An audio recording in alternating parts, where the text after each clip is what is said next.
How are you doing? This is David W. Williams, also known as Diamond Dave, the founder of the highest paid part-time job in the world. And we're going to do a quick breakdown, a quick analysis of AMC Entertainment Holdings. And also the ticker is going to be AMC. And we're going to kind of talk about where we think this particular company is going in the future, some of the controversy around this particular company. And if you really are on YouTube, you know that there's people that make videos on AMC every day. It's kind of become like a form of entertainment, a form of excitement, something for people to feel that they're part of a bigger movement, something bigger than themselves, to be on this particular AMC play with the anticipation that it's going to short squeeze, which is a term they like to use, or really is going to, accelerate at a really, really fast rate with a lot of volume and a lot of velocity. And so many people have bought the stock, but also the options chain is really, really liquid, with the anticipation is that something's going to happen. Something's going to trigger this particular event to make this short squeeze or to make this massive run up happen. So what I want you to understand is, let's look at AMC. 52-week range was $1.91. That was a low. High was 20.36. So it's right now trading at 12.08 is what it closed at on May 21st. But over the past 52 weeks, it's been as low as $1.91, right? So that's $1.91. It's been as high as 20.36. Does a massive amount of volume. Yesterday's volume was 52 million. The average volume is 96 million. So it's really, really doing a massive amount of volume, churning a lot of shares. And the market makers may keep this going because they make money on the spread. So this is a cash machine for them. And this, I don't know if this ticker was doing this type of volume a year ago, but the market makers may want to keep this going as long as possible. Why? Because just on volume, they're making a lot of money on the spread, right? So looking at the chart, they got an earnings in August. Looking at the chart, let's go to the 1 year. Okay, so these are 1 day candles. Let's go out to the 2 year. Looking at the chart on the 2 year, I'm gonna zoom out and leave it a little farther.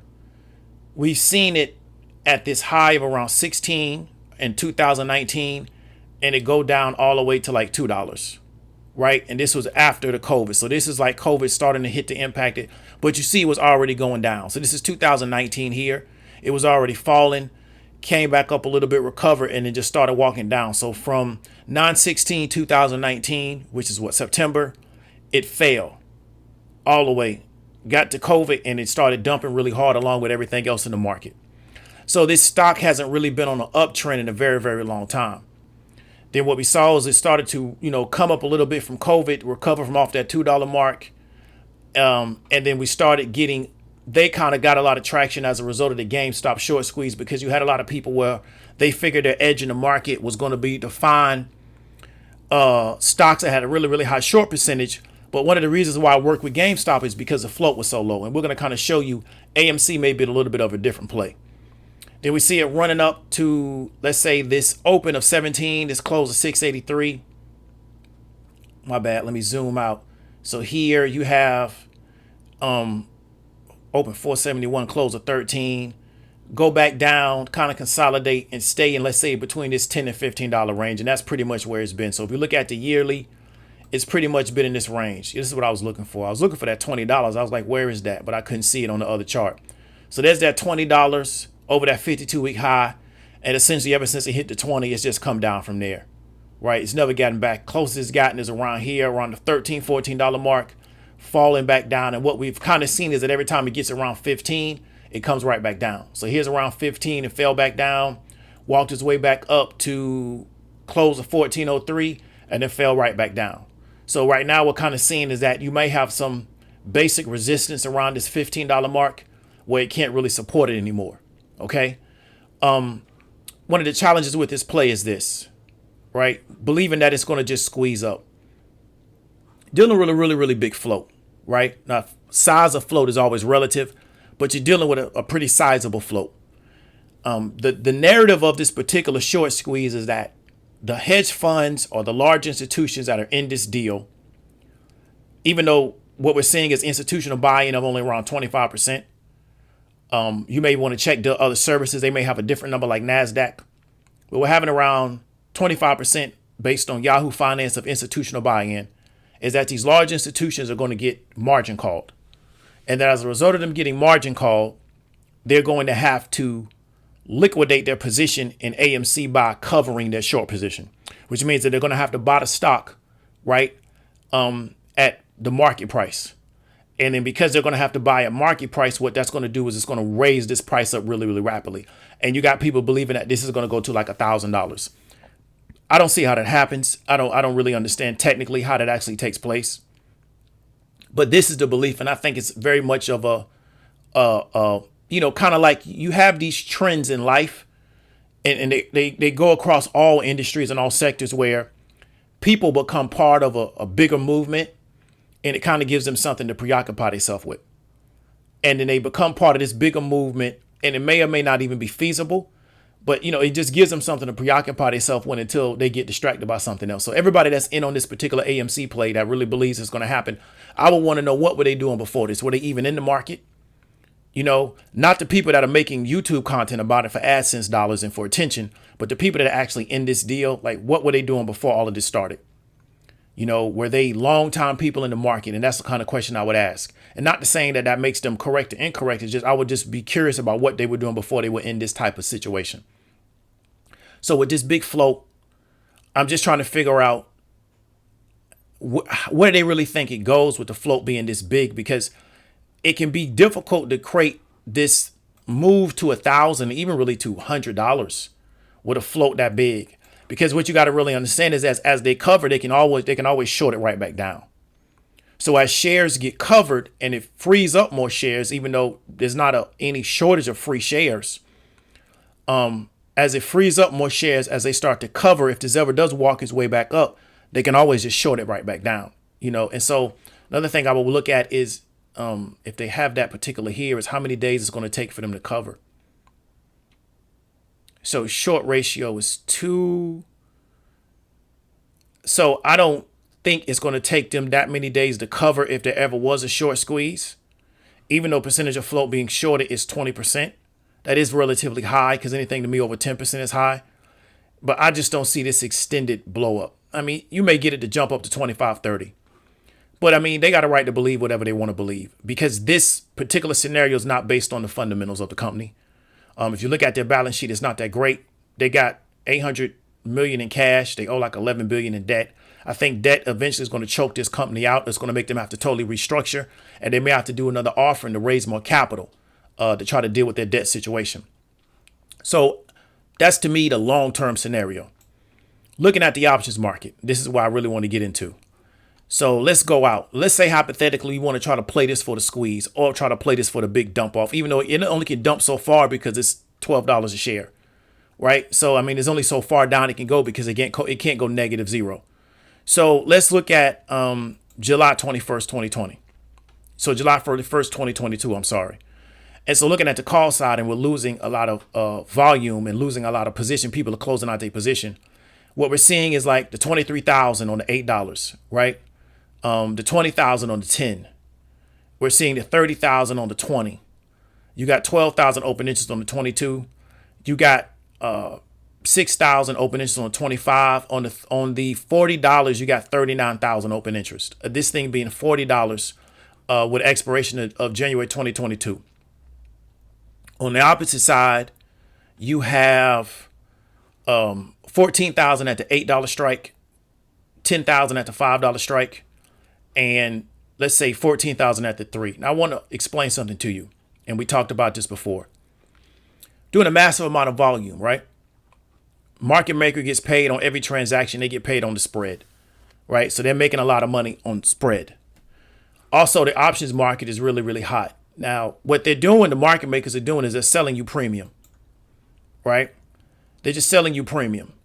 So the challenge is that this is a really long dated option, but we'll know way before January 2022 whether or not this happens. This is like 2 years away. I'm sorry, this is like a year away. We'll know way before then if this thing goes to $40. Like, it'll be obvious, right? It'll also be obvious on the other side. So with them selling this much premium, so if you look at the premium and you multiply it by the open interest, you can kind of determine how much money they made on this particular contract. Let's just say that premium was accurate. So we take the 146 times, you see what I'm saying? So that's a lot of money on premium, a lot of money on premium here. So the market makers will be very content just to keep churning this, right? And just keep selling options premium. And that's how they're going to make their money on this play. So it don't matter what direction it goes. even if they have to cover one side of it, they would have made so much money by the time it happens. It's all good. So we're looking at the January 20th, 2023, and we're seeing decent open interest at the 12 and the 15, but at that $30 strike, we're seeing 15,000. And then on the opposite side, what you're seeing is not as much, but people, for some reason, at the 50-cent strike, just 8,000, and what they're really looking for is like a premium pump. So if this falls really, really rapidly with a lot of IV, what happened is the IV will spike this premium and then you can get out. So let's say you buy it at 5 or you buy it at 7, and let's say it jumps up to 15, right? And you have, because of the open interest, you have, 200 contracts. You can just exit because of the IV spike, but you just got to make sure that you're watching this company, because once it starts to trade sideways again, you'll start to lose a lot of your IV. So a lot of times you can play this type of position that's way, way out of the money, but the premiums are relatively inexpensive. This is a $7 premium because you anticipate a really quick fall or a quick rise. It will increase your premium because the IV is going to change, right? The IV will start to spike up. And then if you have a lot of contracts relatively inexpensive and you just double the contract premium, you can just exit, right? So that's a way to play these type of plays, but it's still a long shot that you can get to fall. What we don't want is a gradual move down to 50 cents. But these are very powerful plays if you understand how to play them and you're patient. This is the same thing that you could have done on Hertz back when Hertz shot up and we all knew was coming right back down. Something a lot of people don't talk about. And for the average trader, if you don't have the patience, I can show you how to do it, but you just got to be patient because this is a January 2023 contract. So you just got to be patient with it, but you can make a lot of money, if you will buy 1,000 contracts at the $5 mark and just wait, over the next 1 to 2 years, you can maybe come out with 100% return, if not even greater, right? So it's a way to kind of, I call it a honeypot technique, where you just put your money in a honeypot and you wait for it to fall, because even if this thing does squeeze up, it's going to come right back down anyway because it's AMC. So let's look at the December 21st. And so what we're seeing is that I don't see a lot of really robust open interest on the December contracts. And then on the offside, I also don't see that. So what you're probably looking at is, let's look at August. And so what we're seeing when I'm looking at the options chain is I'm not seeing most of the open interest. What I'm seeing is way, way, way on farther expiration dates. Yeah. So I'm seeing nice open interest in the thousands, but those double digit open interest on expiration dates of the way. Okay, now here's where they're at. This is where they're at. Okay, so we got June 18th, 2021. Got 32,000 at the $10. People are getting out of that position. I have 1919 at the 13 and the 14. I got 38,000 at the 15. And so with people leaving this position, it's going to start to make the premium start to decrease, because as you get closer to expiration date, you're going to get IV crushed. So people are trying to get out now before they lose all their premium. At the $18, you got 15,000. At the 20, you got 34. See, so you see how the market makers are just making money selling premium. They don't care. This thing don't ever have to hit. They're going to keep churning this thing and keep selling premium. At the 19, you got the 21, 12 at the 25, 133 at the 40. So the question is,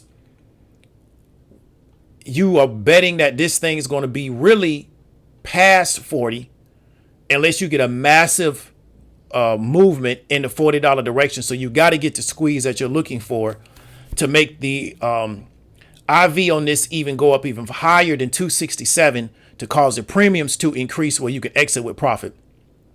But I want you to do, when you get your calculator, take $35 and multiply it by 133 and tell me what you get. That's open interest, right? Take $35 and multiply by 133,000 and tell me, understand how much premium that they're selling. Okay. So on the downside, on the put side, you're seeing nice open interest in the double digits, but nowhere near what you're seeing on this call side. This call side is really, really beefed up. So that's June 18th, June 11th. It's not that bad. You're seeing it in the thousands, which to me is good open interest, but this thing is so abnormal. 1,000 open interest on this thing is nothing now. And then we're also seeing this on the June 4th. What we're seeing is that the 5,000, the 9, the 5, the 6 at the $20 mark, the $24 mark at the 2. So I heard about that June 18th, $40. I heard about that like 3 months ago. That's something that's been really popular for people that are like fans of this particular setup. But like I said, is that I just think this is going to end up with the market maker just taking all that money and pocketing it. And so this is why in my VIP course, we're going to go into like covered calls and covered puts. Because if you were in this particular play for whatever reason, but just to maybe write options on it, let's say a year ago, you got in around here or under the $5 mark, and you just bought a few hundred shares. You might have had to buy shares here to cover, right? When it hit to 20. But as this started to fall down and you had the ability to sell that premium, right? Way, way, way out of the money, it would have been a good way for you to make some money. Looking at this company, they haven't hit earnings in a long time. So we're looking at a company that's not really, really well performing. But for the market makers, it's going to be a cash machine to just selling premium. And for a lot of these strikes that are this far out of the money, I doubt they ever have to cover it, because I just don't see this moving like that. And if it does, they will, but they would have made so much money on expiration dates before that, it's not going to matter, because they've hedged themselves on the other side, and they've also hedged themselves by just churning this particular ticker. So that's going to be AMC. So this is a big, they call it a meme stock, but it's been something that a lot of people on YouTube create content around all the time, because there's a lot of energy around it. It draws a lot of attention. So then therefore you can get a lot of views to your channel. There's a lot of people that believe in me and believe in AMC probably more than they believe in their own life, where, this is going to be a representation of success in their life to have this thing jump up. And, it is what it is. That's the internet these days. However, I just want people to be careful. If you get into this play thinking that it's going to run up to the upside because of what, these external situations are going to have to do, that's going to make it happen. Ask yourself how often that actually happens. When was the last time that happened? And then how does the float size dictate that being something that's going to actually take place? Like, how does float size factor into that? Right? Because when you're looking at GME, you're looking at a much, much smaller float. So how does float size factor into the squeeze that you think is going to happen? And then you may have a better understanding of whether or not this is feasible. And I'm not saying it can't happen. It may jump up to 100,000. A stock can go up into infinity. There's no price point that it can't hit. What we do know is it can't go under zero. So anything can happen. However, start doing some type of analysis on the probability of what you think is going to happen, even though you may be in a community where everybody's telling you it is going to happen. So that's going to be the stock breakdown for AMC. Wish everybody the best if you're in this particular play. Hope you make a lot of money, whether you're playing for the upside or the downside. But we've already kind of pretty much established the market makers have already made a lot of money. They're going to keep making a lot of money. So if you got any questions, reach out to me in the comments, share it out, subscribe. This is David W. Williams, also known as Diamond Dave, and I'll talk to you later.